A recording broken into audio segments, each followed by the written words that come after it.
नमस्कार प्रिय मित्रों, मैं अरुणेश कुमार शुक्ला। मैं अपने ज्योतिष चैनल पर आपका हार्दिक स्वागत करता हूं। आज की जन्म कुंडली में हम एक ऐसे विषय पर चर्चा करेंगे मित्रों, जो आज के परिवेश में सबसे ज़्यादा ज़रूरी है। हमारा विवाह कब होगा? लोगों के प्रश्न होते हैं, लोगों के कई बार फ़ोन होते हैं कि हमारा विवाह कब होगा, किस दिशा में होगा, नहीं हो रहा है, किस वर्ष होगा। तो इसके बारे में मैंने आज एक वीडियो आपके सामने प्रस्तुत कर रहा हूँ। तो जन्म कुंडली के द्वादश भाव में से सप्तम भाव से हम विवाह का विचार करते हैं। सप्तम भाव मतलब लग्न से जो सातवां भाव रहता है उसे ही हम लोग सप्तम भाव कहते हैं।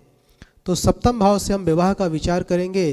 तो सप्तम भाव में जो भी गिनती लिखी रहेगी, 1 2 3 4, आपकी जन्म कुंडली में कोई भी गिनती होगी, उसके जो स्वामी होंगे, कैसे?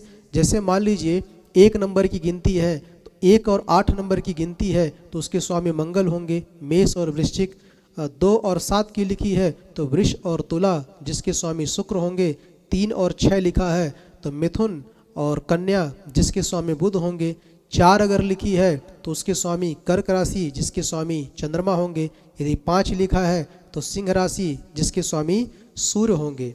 तो ऐसे ही आपकी भी जन्म कुंडली में कोई ना कोई गिनती लिखी होगी। तो विवाह का विचार कैसे करना है मित्रों? तो सबसे पहले सप्तम भाव के जो स्वामी हैं उनकी महादशा, एक महादशा और अंतरदशा का चार्ट होता है मित्रों। महादशा चलेगी और महादशा में ही ग्रहों की अंतरदशाएं होती हैं। तो सप्तम भाव के जो भी स्वामी हैं उनकी महादशा चलनी चाहिए। जब भी आपका विवाह अगर देखना है कि विवाह कब होगा, तो सप्तमेश की महादशा चल रही होगी तो सप्तमेश की महादशा में आपका विवाह होगा। यदि मान लीजिए सप्तमेश की महादशा नहीं चल रही है, किसी और ग्रह की महादशा चल रही है, तो उस ग्रह की महादशा में सप्तमेश की अंतरदशा होनी चाहिए। इस समय आपका विवाह होगा। अब यदि मान लीजिए उसका एक नियम है, अगर मान लीजिए सप्तमेश की महादशा चल रही है तो ऐसा नहीं कि आपकी शादी हो जाएगी, उसके लिए कुछ नियम होते हैं। आप शादी के लायक होने चाहिए। अब व्यक्ति मान लीजिए 10-12 साल का है और अगर कहीं सप्तमेश की महादशा आ जाएगी तो क्या 10-12 वर्ष में विवाह होता है क्या? व्यक्ति शादी करने के इच्छुक हो या आप शादी करने के लायक हो, इन परिस्थितियों में आपकी शादी हो सकती है। अब मान लीजिए मैंने आपको बताया कि सप्तम भाव की महादशा में आपका विवाह होगा। अब मान लीजिए कि आपका विवाह होने वाला है या आप विवाह के लिए लड़की या लड़का खोज रहे हैं और सप्तम भाव की महादशा चल ही नहीं रही है, तो फिर विवाह कैसे होगा? तो उस परिस्थिति में सप्तम भाव में जो भी ग्रह बैठे होंगे, सप्तम भाव में कोई भी ग्रह बैठे होंगे, तो उनकी जब भी महादशा या अंतरदशा चलेगी तो उनकी महादशा और अंतरदशा में आपका विवाह होगा। अब मान लीजिए कि सप्तम भाव में कोई ग्रह नहीं बैठे हैं, सप्तम भाव में केवल सप्तमेश जो है वो कहीं और बैठे हैं, सप्तमेश की महादशा या अंतरदशा नहीं चल रही है और सप्तम भाव में कोई भी ग्रह बैठे नहीं हैं, तो क्या करेंगे? तो उस परिस्थिति में सप्तम भाव में जो भी ग्रह दृष्टि डाल रहे होंगे, जैसे ग्रहों की दृष्टियाँ भी होती हैं। अब लग्न में कोई भी ग्रह बैठा है, कोई भी ग्रह, मैंने आपको पूर्व वीडियो में बताया था मित्रों कि अलग अलग ग्रहों की अलग अलग दृष्टियां होती हैं, लेकिन 7वीं दृष्टि सभी ग्रहों की होती है। जैसे मंगल है, उसकी 7वीं के अलावा 4थी और 8वीं है। शनि है, 7वीं के अलावा 3री और 10वीं है। गुरु की 7वीं के अलावा 9वीं और 5वीं है। तो लग्न में अगर कोई भी ग्रह बैठेगा तो उसकी जो 7वीं दृष्टि है वो सप्तम भाव में पड़ेगी, तो उसकी महादशा में जातक का विवाह होगा। अगर मान लीजिए गुरु है या शनि है कहीं भी बैठे हैं, उनकी 3री या 5वीं या 7वीं कोई भी दृष्टि पड़ती है तो जातक का विवाह उसकी महादशा या अंतरदशा में होगा।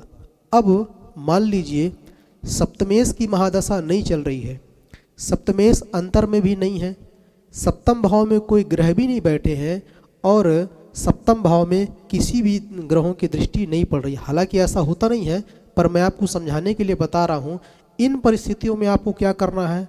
तो सप्तम भाव के कारक हैं शुक्र। ध्यान से समझिएगा मित्रों, सप्तम भाव के कारक शुक्र को माना गया है। अगर भले ही दूर दूर तक शुक्र का सप्तम भाव से कोई संबंध ना हो, उसके बावजूद भी सप्तम भाव के कारक माने गए हैं। तो जब भी सप्तम भाव के शुक्र की जब भी अंतरदशाएं आएंगी तो विवाह का योग बनेगा। गुरु को सप्तम भाव में कारक शुक्र ही रहेंगे, लेकिन अगर किसी कन्या की कुंडली है तो कन्या की कुंडली में भी सप्तम भाव के कारक शुक्र ही रहेंगे, लेकिन सप्तम भाव में पति के कारक गुरु को माना गया है। तो जब भी गुरु की अंतर्दशा महादशा आएगी, इन परिस्थितियों में जातक के विवाह का योग बनता है। अब प्रश्न ये है, लोगों का प्रश्न होता है कि विवाह हमारा किस दिशा में होगा, तो उसके लिए सप्तमेश ध्यान दें, सप्तम भाव के जो स्वामी है उनकी जो दिशा होगी उस दिशा में आपका विवाह होगा। जैसे मान लीजिए सप्तमेश सूर्य है या मंगल है, कोई भी ग्रह है, तो उनकी जो भी दिशा होगी उस दिशा में आपका विवाह होगा। दूसरे नियम ये हैं कि द्वादश भाव में ध्यान दें, पूरे द्वादश भाव में शुक्र कहीं भी बैठे हैं, प्रथम भाव में बैठे हों, चाहे सातवें भाव में बैठे हों, चाहे 10वें भाव में बैठे हों, तो कहने का तात्पर्य है द्वादश भाव में शुक्र किसी भी भाव में बैठे होंगे तो उस स्थान से सातवें भाव का जो राशि स्वामी होगा उसकी जो भी दिशा होगी उस दिशा में आपका विवाह होगा।